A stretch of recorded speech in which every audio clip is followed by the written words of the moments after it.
Hi hello ನನ್ನ ಪ್ರೀತಿಯ ಅಚ್ಚುಮೆಚ್ಚಿನ ಎಲ್ಲ ಸ್ನೇಹಿತರೆ, ನಾನು ನಿಮಗ ಸಬ್ಬಸಿಗೆ ಸೊಪ್ಪು ಹಾಗೂ ನೆನೆಸಿದ ಮೊಳಕೆ ಬರಿಸಿದ ಹೆಸರು ಕಾಳಿನ ಪಲ್ಯ ಹೇಳ್ಕೊಡ್ತಾ ಇದ್ದೇನೆ. ಸೂರ್ಯ ನಾಡಗೋಡಿ ನಾನು ಅಡುಗೆ ಮಾಡ್ತಾಯಿದ್ದೀನಿ. ನಮ್ಮ ಕಿಟಕಿಯಲ್ಲಿ ನೋಡಿ ಸೂರ್ಯ ಎಷ್ಟು ಚೆನ್ನಾಗಿ ಬರ್ತಾನೆ. ನಾನು ನಿಮಗೂ ತೋರಿಸ್ತೀನಿ. ಈಗ ಸೂರ್ಯನ ಜೊತೆ ಸೇರಿಕೊಂಡು ಅವನು ಬಿಸಿಲನ್ನು ಕುಡಿತಾ ತಗೊಳ್ತಾ ನಾನು ಅಡುಗೆ ಮಾಡ್ತಾಯಿದ್ದೀನಿ. ಚಪಾತಿಗೆ ಇದು ರೊಟ್ಟಿಗೆಲ್ಲ ಈ ಪಲ್ಯ ತುಂಬ ಚೆನ್ನಾಗಾಗುತ್ತೆ. ಸಬ್ಬಸಿಗೆ ಹೆಸರು ಕಾಳು ಸಬ್ಬಸಿಗೆ ಒಂದು ಕಟ್ಟು ತಂದರೆ ಅದರಲ್ಲಿ ಅರ್ಧ ಕಟ್ಟಷ್ಟೇ ಸಾಕು. ಅರ್ಧ ಕಟ್ಟು ಸಬ್ಬಸಿಗೆ ಸೊಪ್ಪನ್ನು ಸಣ್ಣಕ್ಕೆ ಹೆಚ್ಚಿ ರಾತ್ರಿ ರೆಡಿ ಮಾಡಿ ಇಟ್ಕೊಳ್ಳಿ. ರಾತ್ರಿ ಹೆಚ್ಚಿ ಬೆಳಿಗ್ಗೆ ಎದ್ದು ಅದನ್ನು ಚೆನ್ನಾಗಿ ತೊಳೆದು ನೀರೆಲ್ಲ ಬಸಿದು ಆಮೇಲೆ ಅದಕ್ಕೊಂದು 2 ಮುಷ್ಟಿ ಮೊಳಕೆ ಬರಿಸಿದ ಹೆಸರು ಕಾಳನ್ನು ನೀವೇನು ಮಾಡಿ ಅಂದರೆ ಬೆಳಗ್ಗೆನೇ ನೆನೆ ಹಾಕಿ ರಾತ್ರಿಗೆ ನೀರೆಲ್ಲ ಬಸಿದು ಮುಚ್ಚಿಟ್ಟುಬಿಡಿ. ಮಾರನೇ ಬೆಳಗ್ಗೆ ಹಾಕ್ತಿಗೆ ಸಣ್ಣ ಸಣ್ಣ ಮೊಳಕೆ ಬರ್ತವೆ ಚೆನ್ನಾಗಿ. ಇನ್ನೂ ಜಾಸ್ತಿ ಬೇಕಂದ್ರೆ ಮತ್ತೊಂದು ದಿನ ಇಡ್ಬೋದು ನೀವು, ತೊಂದರೆ ಇಲ್ಲ. ಆದರೂ ಸಾಕು ಸಣ್ಣ ಮೊಳಕೆ ಬಂದರೆ.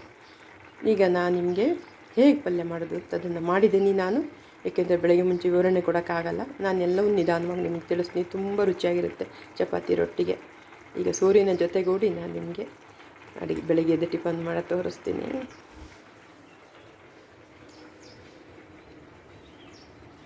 ನಮ್ಮ ಕಿಟಕಿಯಲ್ಲಿ ಕಾಣ್ತಿರುವ ಸೂರ್ಯ ಇದು ಅಡುಗೆ ಮನೆ ಕಿಟಕಿಯಲ್ಲಿ ತುಂಬ ಚೆನ್ನಾಗಿ ಕಾಣ್ತಾ ಇರ್ತಾನೆ ಮರಗಳ ನಡುವೆ. ನೋಡಿ ಸೂರ್ಯನನ್ನು ಕೂಡಿ ನಾನು ತಿಂಡಿ ಮಾಡ್ತಿರುವೆ ಚಪಾತಿ. ಇದು ಈಗ ಸಬ್ಬಸಿಗೆ ಸೊಪ್ಪು ಕುದೀತಾ ಇದೆ.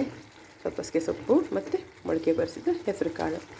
ಇದಕ್ಕೆ ನಾನು ಏನು ಮಾಡಿದ್ದೀನಿ ಅಂದರೆ ಒಗ್ಗರಣೆಯಲ್ಲಿ ಕೊಬ್ಬರಿ ಎಣ್ಣೆ ಸ್ವಲ್ಪ ಹಾಕ್ಕೊಂಡು, ನಾನು ಹೆಚ್ಚಾಗಿ ಕೊಬ್ಬರಿ ಎಣ್ಣೆ ತಿನ್ನೋಕ್ಕೆ ಮತ್ತು ಅಡುಗೆಗೆ ಯೂಸ್ ಮಾಡ್ತೀನಿ. ಸ್ವಲ್ಪ ಸಾಸಿವೆ, ಒಂದು ಅರ್ಧ ಚಮಚ, ಆಮೇಲೆ ಒಂದು 1/4 ಚಮಚ ಜೀರಿಗೆ, ಕರಿಬೇವಿನ ಸೊಪ್ಪು, ಹಸಿಮೆಣಸಿನ್ಕಾಯಿ ಪೇಸ್ಟು, ಅರಿಶಿನ, ಇಂಗು. ಫಸ್ಟಿಗೆ ಕೊಬ್ಬರಿ ಎಣ್ಣೆ ಒಂದು 4 ಚಮಚ ಹಾಕಿ ಅದರಲ್ಲಿ ನಾನು ಸಾಸಿವೆ ಸ್ವಲ್ಪ ಹಾಕಿದೆ ಅರ್ಧ ಚಮಚ, ಆಮೇಲೆ 1/4 ಚಮಚ ಜೀರಿಗೆ ಹಾಕಿದೆ, ಆಮೇಲೆ ಕರಿಬೇವು ಹಾಕಿದೆ. ಅದೆಲ್ಲ ಚೆನ್ನಾಗಿ ಒಗ್ಗರಣೆ ಆದಮೇಲೆ ಅದಕ್ಕೆ ಸ್ವಲ್ಪ ಹಸಿಮೆಣಸಿನ್ಕಾಯಿ ಪೇಸ್ಟ್ ಹಾಕಿದೆ. ಅಂದರೆ 1 ಚಮಚ ಫುಲ್ ಸಣ್ಣ ಚಮಚದಲ್ಲಿ, ಚಿಕ್ಕ ಚಮಚದಲ್ಲಿ ಅಂದರೆ ಸಕ್ಕರೆ ಸ್ಪೂನ ತಿಂಡಿ ತಿಂತೀವಲ್ಲ ಆ ಚಮಚದಲ್ಲಿ 1 ಚಮಚ ಹಸಿಮೆಣಸಿನ್ಕಾಯಿ ಪೇಸ್ಟ್ ಹಾಕಿದೆ. ಬಿಸಿ ಇರುವಾಗನೇ ಒಗ್ಗರಣೆ. ಅರಿಶಿನ ಇಂಗು ಹಾಕಿದೆ. ಹಾಕಿ ಚೆನ್ನಾಗಿ ಇದು ಮಾಡಿ ಒಗ್ಗರಣೆನ ನಂತರ ಅದಕ್ಕೆ ಸ್ವಲ್ಪ 1 ಚಮಚದಷ್ಟು ಕೊತ್ತಂಬರಿ ಪುಡಿ, ಅರ್ಧ ಚಮಚ ಜೀರಿಗೆ ಪುಡಿ ಹಾಕಿ ಚೆನ್ನಾಗಿ ಮುಚ್ಚಿದೆ. ಚೆನ್ನಾಗಿ ಇದು ಮಾಡಿದೆ. ಆಮೇಲೆ ಈರುಳ್ಳಿ ಹೆಚ್ಚಾಕಿದೆ. ಈರುಳ್ಳಿ ಇದನ್ನೆಲ್ಲ ಹಾಕಿ ಒಗ್ಗರಣೆ ಮಾಡಿಕೊಂಡು ಸ್ವಲ್ಪ ತಾಳಿಸಿ ಈರುಳ್ಳಿನ ಅದ್ರ ಮೇಲೆ ಈ ಹೆಸರು ಕಾಳು ಮತ್ತು 2 ಮುಷ್ಟಿ ಹೆಸರು ಕಾಳು, ಅರ್ಧ ಕಟ್ಟು ಸಬ್ಬಸಿಗೆ ಸೊಪ್ಪು ಹೆಚ್ಚಿ ಎಲ್ಲ ರೆಡಿ ಮಾಡಿ ಇಟ್ಕೊಂಡಿದ್ದೆ. ಹೆಸರು ಕಾಳನ್ನು ಆ ಸಬ್ಬಸಿಗೆ ಸೊಪ್ಪನ್ನು ತೊಳೆದು ಕುಕ್ಕರಲ್ಲಿ ಬೇಯಿಸಿಟ್ಕೊಂಡಿದ್ದೆ. 2 ಸಿಟಿ ಹೊಡೆಸಿ. ಜಾಸ್ತಿ ನೀರು ಹಾಕಬಾರ್ದು ಅದಕ್ಕೆ, ಸಬ್ಬಸಿಗೆ ಸೊಪ್ಪಿಗೆ ಹೆಸರು ಕಾಳಿಗೆ, ಆಯಿತಾ. ಒಂದು ಹದದಲ್ಲಿ ಹಾಕ್ಕೊಳ್ಳಿ. ಸ್ವಲ್ಪ ನೀರು ಉಳಿಯೋಷ್ಟು ಅರ್ಧ ಕಪ್ಪು. ಅಂದರೆ ಬೇಯುವಾಗ 1-1.5 ಕಪ್ಪಷ್ಟು ನೀರು ಹಾಕಿರಿ. ಸ್ವಲ್ಪ ನೀರು ಉಳಿದ್ರೆ ತೊಂದರೆ ಇಲ್ಲರಿ. ಆಮೇಲೆ ಅದನ್ನು ನೀವು ಈ ಒಗ್ಗರಣೆಗೆ ಹಾಕ್ಕೊಂಬಿಡಿ. ಹಾಕ್ಕೊಂಡು ಅರಿಶಿನ ಒಂಚೂರು ಜಾಸ್ತಿ ಹಾಕ್ಬೋದು, ತೊಂದರೆ ಇಲ್ಲ. ಹಾಕ್ಕೊಂಡು ಚೆನ್ನಾಗಿ ಕುದಿ ಬರಲದು.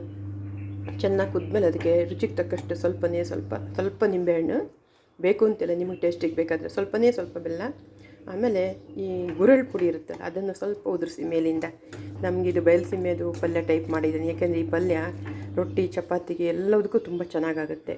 ನೀವು ಮಾಡಿ ನೋಡಿ ಇದನ್ನು ಸ್ವಲ್ಪ ಕುದಿಸಿ ಚೆನ್ನಾಗಿ ಒಗ್ಗರಣೆಯಲ್ಲಿ ಈಗಾಗಲೇ ಅದು ಕರೆಕ್ಟಾಗಿ ತುಂಬಾ ಘಮ ಅಂತದೆ. ಸಬ್ಬಸಿಗೆ ಸೊಪ್ಪು ತುಂಬಾ ರುಚಿಯಾಗಿದೆ. ಎಲ್ಲರೂ ಮಾಡಿ, ನಿಮಗೂ ಇಷ್ಟ ಆಗ್ತದೆ. ಆರೋಗ್ಯಕ್ಕೂ ತುಂಬ ಒಳ್ಳೆಯದು ಸಬ್ಬಸಿಗೆ.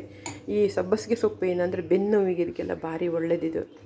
ಬಾಣಂತಿದ್ದಾಗ ಸಹಿತ ಕೊಡ್ತಾರೆ, ತುಂಬ ಒಳ್ಳೆಯದು ಸಬ್ಬಸಿಗೆ ಸೊಪ್ಪು. ಹೆಸರು ಕಾಳಂತೂ ನಿಮಗೆ ಗೊತ್ತೇ ಇದೆ, ಇದರಲ್ಲಿ ಸಾಕಷ್ಟು ವಿಟಮಿನ್ಗಳಿದಾವೆ.